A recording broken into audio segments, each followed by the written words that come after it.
একটা সন্তান যখন প্রাপ্তবয়স্ক হয়, সে যখন উপার্জন করে, তার সকল টাকার পয়সা এনে মায়ের কাছে দিতে হবে, বাবার কাছে দিতে হবে, তারা যা খুশি করবে না। শরীয়ত এটা বলে না। শরীয়ত বলে সম্পদ যে উপার্জন করেছে এর ব্যাপারে অধিকার একমাত্র তার। হ্যাঁ, উপার্জিত সম্পদ থেকে মার চলার জন্য, মার বেঁচে থাকার জন্য, সুস্থতার জন্য, চিকিৎসার জন্য যেটা প্রয়োজন সন্তান হিসাবে সাধ্য অনুযায়ী, মায়ের নিজের না থাকলে বা দেওয়ার মতো ব্যবস্থা না থাকলে অবশ্যই সন্তানকে সেটা বহন করতে হবে। আর স্ত্রীর সর্বাবস্থায় স্বামী হিসাবে স্ত্রীর ভরণ পোষণ এটার ব্যবস্থা করতে হবে। এর বাইরে উদ্বৃত্ত টাকা সেটা ছেলে কি মাকে উপহার হিসাবে অতিরিক্ত দিবে, না স্ত্রীকে দিবে, না কাকে কত দিবে, নাকি আদৌ কাউকে না দিয়ে নিজের অ্যাকাউন্টে রাখবে, এটা একান্ত তার ব্যাপার। এখানে শরীয়ত মা বাবাকে ইন্টারফেয়ার করার অধিকার দেয় নাই সেইভাবে যেভাবে আমাদের অনেক মা বাবা মনে করেন যে তাদের অধিকার আছে।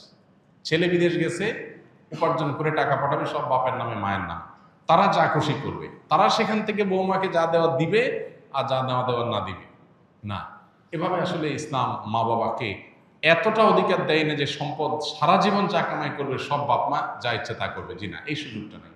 অনেক মা বাবা এটা জানেন না এবং এখানে অনধিকার চর্চা করেন তারা। সন্তান হিসাবে অবশ্যই মা বাবার সামনে যত বেশি সম্ভব নিজেকে বিনয়ী করে তুলবে, সমর্পণ করবে, তাদের কথা মতো চলার চেষ্টা করবে। তাদের লাগবে 10 টাকা, সম্ভব হলে 15 টাকা দিবে। তাদের যা দরকার তার চেয়ে বেশি দেওয়ার চেষ্টা করবে, তাদের চাহিদার চাইতে বেশি সেবা করার চেষ্টা করবে। এটা সন্তানের জায়গা থেকে তার মানসিকতা থাকা উচিত। মা বাবার প্রতি কর্তব্য বোধের জায়গা থেকে তারা আমাদের মা বাবা, আল্লাহর পরে তাদের সদাচরণ করার গুরুত্ব সবচেয়ে বেশি আল্লাহর ইবাদতের পরে। অতএব সেটা খেয়াল রাখবে। কিন্তু মা বাবা এর মানে এই না যে সব কিছু মা বাপ নিয়ন্ত্রণ করবে। জি না, এখান থেকেই সংসারে অশান্তিটা শুরু। মা বাপ জানে না তাদের অধিকারের রূপরেখা কি এবং কতটুকু সীমানা আছে। এর বাইরে তারা মা বাপ হিসাবেও অধিকার চর্চা করতে পারে না বা তাদের ক্ষমতা তারা জাহির করতে পারে না। এটা আমাদের সমাজে জানাশোনা নেই। এই জায়গা থেকে সমস্যাগুলো তৈরি হয়। একটা হাদিস আছে, সেখান থেকে কিছুটা অনেকে ভুল বোঝেন। হাদিসটার হলো এই, নবী সাল্লাল্লাহু আলাইহি ওয়াসাল্লাম বলেছেন, আনতা ওয়া মালুকা লি আবিক, তুমি এবং তোমার যাবতীয় এবং সমুদয় সহায় সম্পদ সব তোমার বাপের, মায়ের, বাবা মায়ের। এ হাদিসের মানে অনেকে মনে করেন যে কেউ যা কামাই করবে সারা জীবন যত কিছু করবে সব বাপ মার। জি না, এ হাদিসের ব্যাখ্যা হলো তুমি তোমার উপার্জিত সম্পদ এখানে তোমার বাপ মা, অর্থাৎ তাদের খরচ খরচার জন্য যতটুকু দরকার ততটুকু তোমার এখান থেকে নেওয়ার অধিকার তাদের আছে। এখানে সমুদয় সম্পদ বোঝানো হয় নাই। যদি সমুদয় সম্পদ বোঝানো হতো তাহলে জাকাত তো বাপমার উপরে বর্তাইতো, ছেলের উপরে বর্তাইতো না। কারণ সম্পদ যদি একজনের হয়, জাকাত তো আরেকজনের উপরে বর্তাবে না। এরকম আরো বহু প্রশ্ন তৈরি হবে। এই জন্য এই হাদিসটার ব্যাখ্যা আমরা অনেকে ভুল বুঝি এবং এর ফলশ্রুতিতে অনেক মা বাপ একটু বাড়াবাড়ি করেন, সীমালঙ্ঘন করেন এবং সেক্ষেত্রে স্ত্রীর সাথে ছেলের দূরত্ব তৈরি হয়। এইগুলো আমাদের ব্যালেন্স করতে হবে। এবং একইভাবে আপনার সম্পদের ব্যাপারে স্ত্রীরও এই মানসিকতা থাকতে হবে যে স্বামী তার উপার্জন করার পর আমার ভরণ পোষণ ঠিকঠাক মতো দিচ্ছেন কিনা। যদি দেন, এরপর বাকি সম্পদ তিনি কি করবেন, তিনি কি তার মাকে দিয়ে দিচ্ছে অতিরিক্তটা, না ভাইকে দিয়ে দিচ্ছে, বোনকে দিয়ে দিচ্ছে, এটা একান্ত তার ব্যাপার।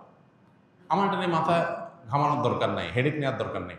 বেশিরভাগ মহিলাই অহেতুক পেরেশানি করে নিজেও কষ্ট পায়, সংসারটাকে অশান্তি করে।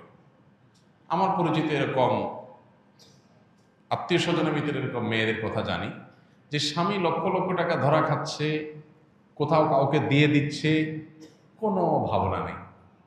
আমার তো এটা দেখার দরকার নেই। আমার দেখা দরকার হলো যে আমার ছেলে মেয়ে এবং আমার ভরণ পোষণের ব্যবস্থা সে করছে কিনা।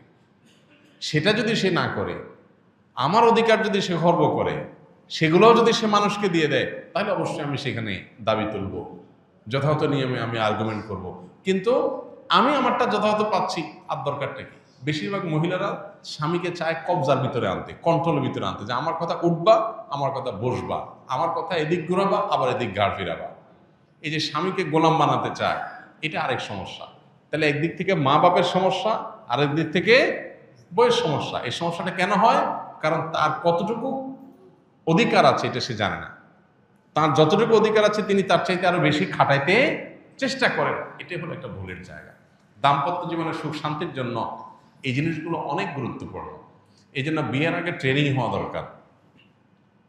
সন্তানকে ছেলে মেয়ে করে বিয়ে করাবেন, সেখানে কি করবেন কি না করবেন, কোথায় অধিকার খাটাতে যাবেন কোথায় খাটাতে যাবেন না, এগুলোর উপর ট্রেনিং হওয়া দরকার। আমার অনেক দিনের স্বপ্ন ইনশাআল্লাহ এরকম একটা ট্রেনিং ডেভেলপ করার, যে বিবাহ ইচ্ছুক ছেলে মেয়েরা এই ট্রেনিং করবে, ডে লং ট্রেনিং হবে, পাওয়ার পয়েন্ট প্রেজেন্টেশন হবে, যে তারা দাম্পত্য জীবনকে সুখী করবার জন্য তাদের কোন কোন পলিসি পদ্ধতি অবলম্বন করতে হবে, চ্যালেঞ্জগুলো কিভাবে ওভারকাম করবে, এই সব বিষয়গুলো থাকবে ইনশাআল্লাহ। খুব শীঘ্রই আমরা এটা হয়তো ঘোষণায় যাব এবং এই ট্রেনিংটা শুরু করব। তো আমাদের বাসা বাড়িতে যে অশান্তিগুলো আছে, যে কলহগুলো আছে, আল্লাহ তাআলা সেগুলোকে দূর করার তৌফিক দান করুন। সবাইকে যার যার অধিকার, সবাইকে যার যার করণীয়গুলো আদায় করার তৌফিক দান করুন। আমাদের বোনদের যারা স্ত্রী হয়ে কোথাও কারোর সংসারে আছেন, কারোর সাথে দিনাতিপাত করছেন, সেখানে নিজের অধিকারের চাইতে বেশি অধিকার খাটানোর চেষ্টা তার করা যেমন উচিত নয়, ঠিক একইভাবে মায়েদের বাবাদেরও উচিত নয় সন্তানের সম্পদ এবং উপার্জনের পরে অতিরিক্ত মাথা ঘামা।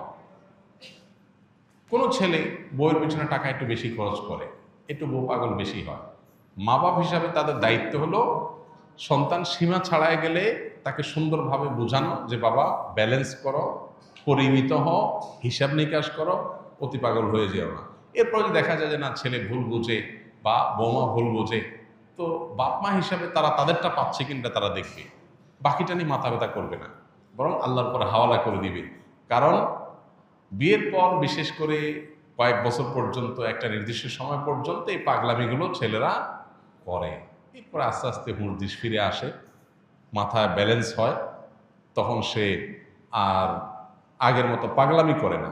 তো এই টাইমটাতে মা বাবার সহযোগিতা করতে হয়, হেল্প করতে হয়। মা বাবা এখানে এসে জোর খাটাতে গিয়া অশান্তি সৃষ্টি করে দিলে এই যে পলাশ সাহার মতো ঘটনাগুলো ঘটে, এই ঘটনাগুলো যেন আমাদের পরিবারে না ঘটে, আল্লাহ আমাদের মা বাবাদেরকে এবং স্ত্রীদেরকে সবাইকে যার যার দায়িত্ব কর্তব্যের সীমা রেখাটা বোঝার তৌফিক দান করুন।